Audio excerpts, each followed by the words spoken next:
Hey there, it's Sean McGeever. I'm doing one of my Talk Tuesdays, and this week I'm going to be looking at Luke chapter 8.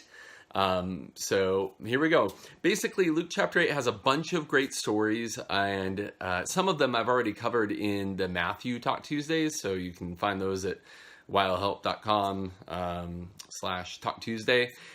So anyway, if I was to maybe take a look at Luke 8 for the first time, I might do Luke 8:22 through 25, which is where Jesus calms the storm. And like I said, I've already covered that. Or I might do later in Luke 8, where in Luke 8:40, it talks about Jesus that heals the bleeding woman and then Jairus' daughter.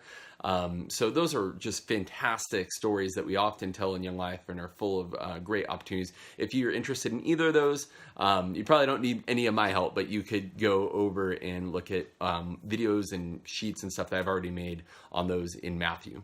So those are in my little sheet that I have here, the links and all that, so I'll post those. But otherwise, there's that. So instead of going through those again, which I think are fantastic stories, I'm going to talk about another story that is in Luke 8 that could be another option. It might be one that you aren't used to in Young Life, but I actually kind of get excited about those. And the story that I'm going to highlight tonight is the story in Luke 8:26 through 39. It's about Jesus' interaction with the man who has demons. And there's a couple of reasons why I think this is a good story, or could be another good option. One is, I know this might not be, a go-to or like the most obvious, but this story puts a spotlight on the very real demonic influence that is often in our communities and in students that we work with. And so this story shows that Jesus is divine in every single way. Jesus is Lord of everything. He's completely in control of situations, including demonic situations or anything like that. And so I think that this could be a great story to show Jesus' power as God in that way. Another thing is that this story illustrates that some demonic influence can lead people into really dark places. In fact, the way that I read the story is when the demons are cast into the pigs and then the pigs hurl themselves into the ocean or are drowned in that way. I think that this shows that demons want to drive us into some very, very dark and hurtful places. And that's a sad reality that we often face in our communities.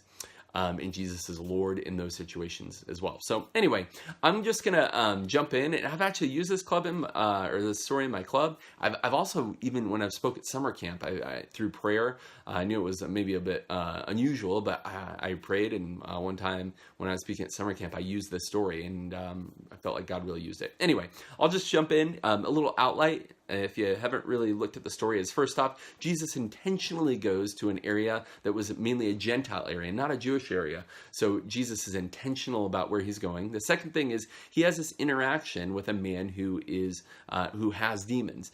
And in this case, this man runs up and he has demons and he's naked and violent and he's in a graveyard. He's kind of crazy and nuts, unusual. And this man with demons falls in front of Jesus and calls him the Son of the Most High God. He recognizes Jesus' divine role and his identity.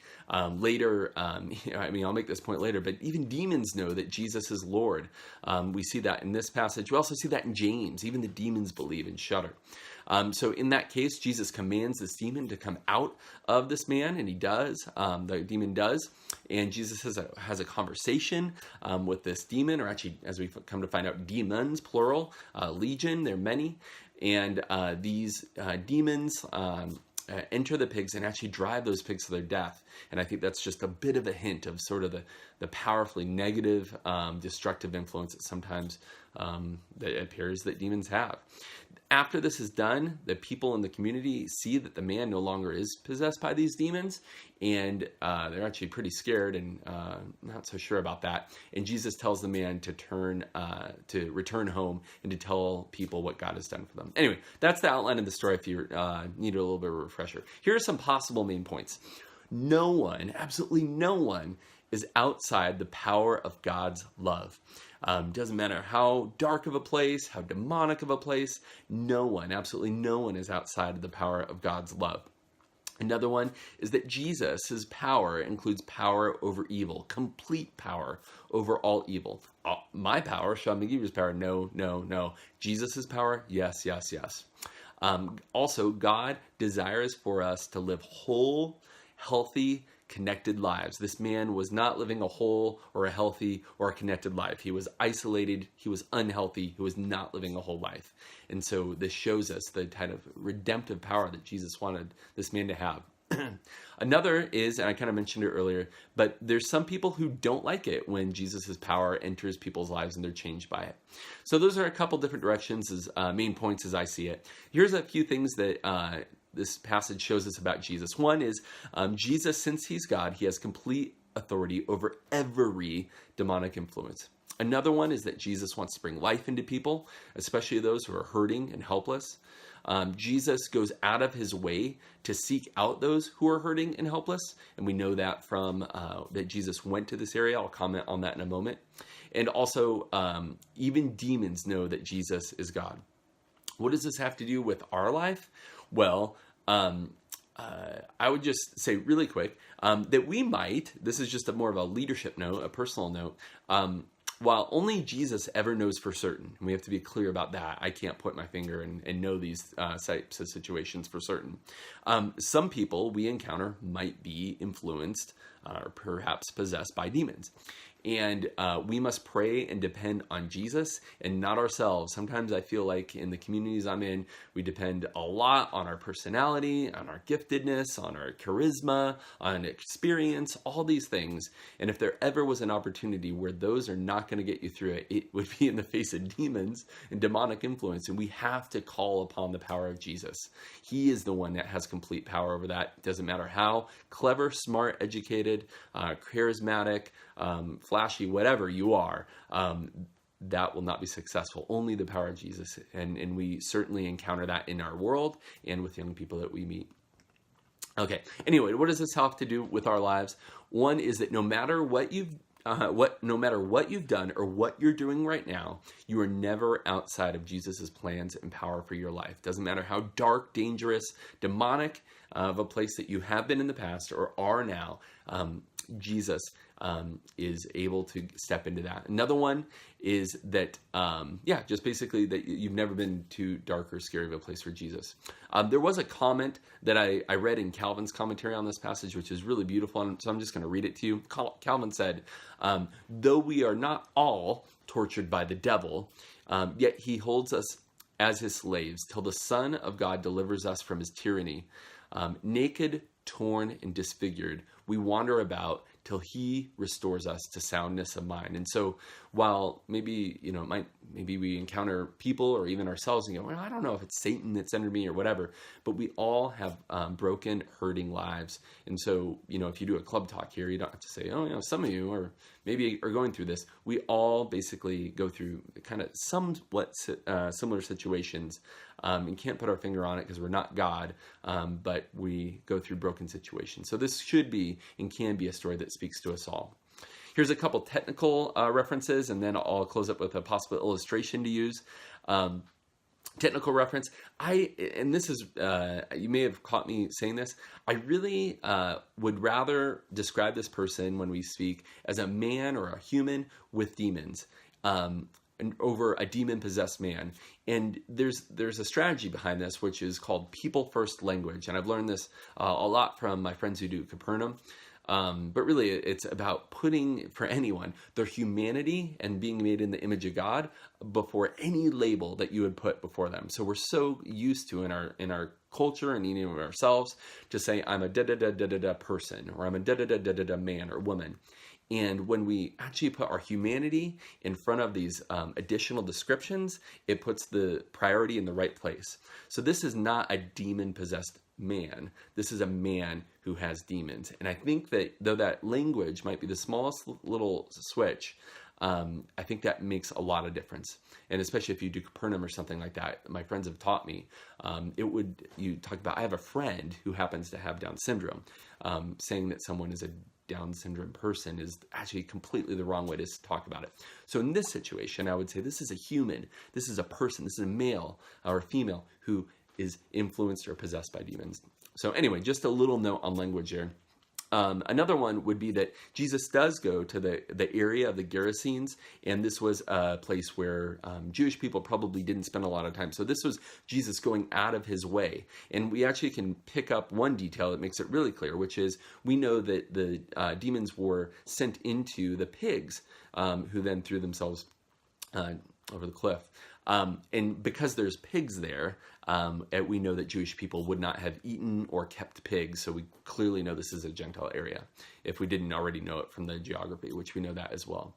Another one is in verse 30, it talks about legion, and so while some people point to the Roman legion, which is roughly about 6,000 people, it just says that there are many, and so whether you make a lot of the number 6,000, I don't think that there's a lot of, traction to get with the number of demons in him. It's just meant there was a lot going on in him.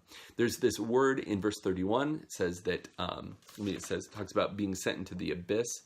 They begged him, the demons begged him to not to command him to depart into the abyss. What's this abyss? I don't think you need to mention it in your club talk. But if you're curious, basically the word means a bottomless pit. And you can read more about that in Revelation 20, verse 1 and forward if you're curious. Rushed down a steep bank into the lake. It talks about in verse 33, and this area was known for its steep cliffs. One little funny bit, as if it could be funny, but I'm a great, awesome, amazing Young Life person named Scott Lasea. I heard him talking on this one time, and he called it kind of, because it's a bit of an intense talk. He talked about it, he built it up in his own way. It was funny, but he talked about it when these pigs went in. He called it a pig-a-lanche, so like the pigs falling off. Anyway, probably not that funny, but it might take a little bit of edge off of the talk, even if it's not that great. Also, just one little technical bit for animal lovers out there, is that it's clear that Jesus wasn't the one that drove these pigs to their death. He was actually just the one that sent the demons into or was allowed the demons to leave and go into the pigs. It was the demons who then drove them to death. So Jesus is not, he loves the pigs, he loves animals. He did not cause this pain for them. Let's see here. Healed in verse 36, it says this, that the demon possessed man had been healed. Their words, not mine. And this word for healed, sozo in Greek, it actually is a beautiful word that can mean healing and salvation. And some people, especially in the Eastern tradition, think that healing and salvation are kind of the same exact concept. So healing and saved, salvation and healing in some ways, and in Greek, can really mean a lot, have a lot of overlap. And then this man in verse 39 was sent to proclaiming throughout the entire city. One commentator, Joel Green, a great biblical scholar out of Fuller, he said that the man who formerly had demons becomes, quote, the first person commissioned by Jesus for missionary work based upon what had happened to him directly. And so, I'm just taking his word for it. I was trying to think for myself through the other gospel accounts, but I couldn't. But it's really neat that this man basically said, it's been done for you. Go, and now you're a person who had been possessed by demons. You are now going to be the first missionary to go out. The disciples had not yet been fully sent out on their own. Anyway, here are two ideas for illustrations, and then I'll wrap it up. First off, just really any stories from your own life, or ones in, culture of extreme transformations. Just imagine this man that had gone from hurting himself and living in a grave and running around naked and being nuts to sitting, and it says in his right mind, and people were kind of like just overwhelmed by that. So a really wild transformation. And then the last one, and I use this one so often in different talks, but I'll use it again, which would be to turn off the lights and just say, sometimes, whether it's a demon or not, we get in very dark, very lonely places. And then I would just maybe use a flashlight and just say, turn it on and say, Jesus wants to and is completely able to shine a light in even the darkest of places. There's no place that is too dark or too dangerous for Jesus to enter it, because he is God. So just turning off the lights and maybe using a flashlight. So I hope that gives you a couple ideas for some club talk directions. Like I said, if this is the first time I was coming to Luke 8 and working through it, I might go with the Jesus calms the storm, or Jesus healing the bleeding woman, or Jairus' daughter. Those are fantastic, wonderful stories. But this might be another direction that you could go. So I'll talk to you later.